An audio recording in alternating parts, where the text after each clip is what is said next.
ग्वालियर जिला पुलिस ने विभिन्न घटनाओं में गुम हुए 1 सैकड़ा से ज्यादा मोबाइलों को उनके असली हकदारों तक सोमवार को पहुंचाया। पिछले 2 महीनों के दौरान क्राइम ब्रांच, साइबर सेल और कुछ जागरूक नागरिकों की मदद से एकत्रित किए गए इन 101 मोबाइलों को उनके मालिकों को सौंपा गया। इनकी कीमत लगभग 23 लाख रुपए से ज़्यादा बताई गई है। पुलिस की इस कार्रवाई से जहां मोबाइल द्वारा मिलने पर लोगों के चेहरे पर मुस्कान लौटी है, तो वहीं दूसरी ओर जागरूक नागरिकों द्वारा लावारिस हालत में मिले मोबाइलों को पुलिस तक पहुंचाने वालों को उनका पुलिस अधीक्षक कार्यालय सम्मान भी किया गया। ज़्यादातर मोबाइलों को पुलिस की साइबर सेल ने उनके IMEI नंबर के आधार पर खोजा है। जिन मोबाइलों को जब्त किया गया है उनमें Apple, Oppo, OnePlus, Samsung, Vivo, Tecno, Redmi, Realme, MI सहित अन्य कंपनियों के मोबाइल बताए गए हैं।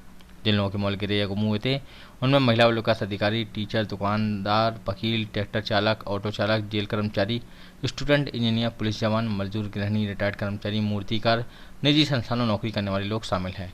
खास बात यह है कि इन मोबाइलों को ग्वालियर के अलावा भिंड, मुरैना, शिवपुरी, दतिया, अलीगढ़, झांसी, एटा, दिल्ली, बिहार, राजस्थान से ट्रेस करके बरामद किया गया है। आपका सम्मानित किया, कैसा लग रहा है? कल कहाँ कहाँ मोबाइल मिला था आपको? सर, मेरा नाम राहुल माहौर है। मैं सैटरडे को फार्मेसी डिपार्टमेंट गया था अपने काम से लिए। तो वहाँ पे मुझे जैसे मेरा काम नहीं हुआ तो मैं अपने रूम पे जा रहा था, तो मुझे रास्ते में पड़ा मोबाइल मिला, आईफोन। तो फिर उस पे से किसी का फ़ोन आ रहा था, तो मैंने बात की तो उसने बोला कि मैं उसका फ्रेंड बोल रहा हूँ, आप मुझे मोबाइल दे दीजिए गोविंदपुरी। तो फिर मैंने उसको मोबाइल देना उचित नहीं समझा सर, क्योंकि कोई फ्रेंड आके मोबाइल ले जाएगा और फिर हम उसमें प्रॉब्लम में आ जाएं, उल्टा हम मदद कर रहे हैं किसी और की।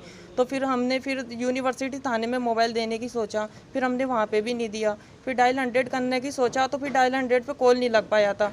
तो फिर हमने साइबर सेल SP ऑफिस में आके मोबाइल को जमा करा दिया। तो मैम ने बोला था कि थैंक यू सो मच। तो सम्मानित किया गया, कैसा लगा? SP सर ने हमें सर्टिफिकेट दिया, काफ़ी अच्छा लगा सर।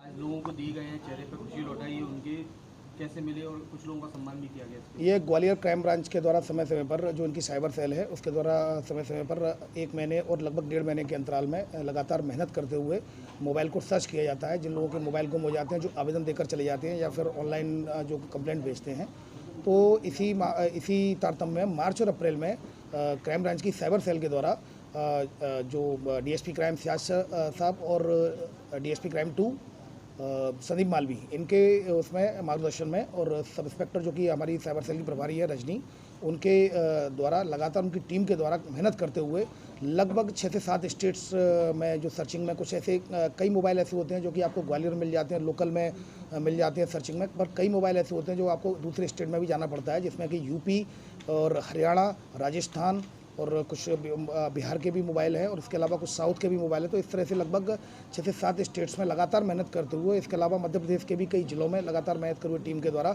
101 मोबाइल कलेक्ट किए गए, और 101 मोबाइल कलेक्ट करने के बाद इनको यहाँ आज सभी लोगों को वितरित किया जा रहा है। इसमें से कुछ लोगों को वितरित कर दिया गया है और लोग लगातार आते जा रहे हैं, उनको वितरित किया जा रहा है। इन जो कुल जो मोबाइल की जो कीमत है वो 23,18,000 रुपये कीमत है, और इन सभी को वापस कर दिया गया है। ये सर्चिंग लगातार चलती रहती है, IMEI सर्च भी की जाती है। इसके अलावा टेक्निकल गाइडेंस के आधार पर, टेक्निकल नॉलेज के आधार पर भी ये लोग लगातार सर्च करते हैं इसको।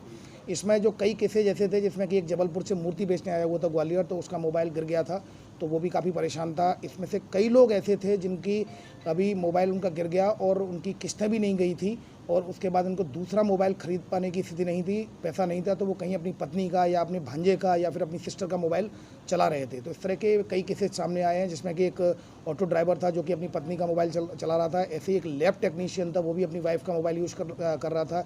एक व्यक्ति का मोबाइल सगाई के समय गिर गया, तो उसने अपनी बड़ी सिस्टर से लेकर जब तक काम चला रहा था, तो फिर अब उसको मिल गया है, तो ऐसा विश्वास दिला के गया है कि वो वापस कर देगा अपनी सिस्टर को। और इसके अलावा भी इस तरह के कई ऐसे जो प्रकरण केसेज सामने आए, जिसमें कि जो कि फरियादी है उसके द्वारा किस्तें पूरी भी नहीं हो पाई हैं और मोबाइल चला गया, और वो बड़ी परेशानी में उसको कहीं अपनी पत्नी का या किसी दूसरे का लेकर काम चला रहा था।